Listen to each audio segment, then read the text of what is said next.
Yung araw nga ang ROP check-up ng aming preemie baby. Maaga ako nag-asikaso mga kananay dahil nga sa public hospital ang aming pagpapacheck-upan. Sigurado napakaraming tao dun pag tinanghali kami pumunta. Suggest nga pala ito ng aming pedia doktor na mga kananay na ipa-ROP si baby dahil nga sa premature siya ay baka daw hindi na-develop ang keratin na. Pero sinubukan ko naman mga kananay ang vision niya at nakakasunod naman siya. Pero para mapanatag kami ni Mister, ay papagawa namin ito. Sa sabi nyo nga pala kami mga kananay nagpa-schedule. Mabuti pa nga sa hospital na ito.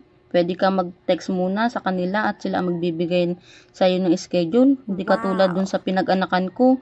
Hindi na kumpleto sa gamit. Mukha pang pera yung hospital. At ayan na nga, sobrang dami ng tao. Pero dahil nagpa-schedule kami, maaga rin kaming nakauwi.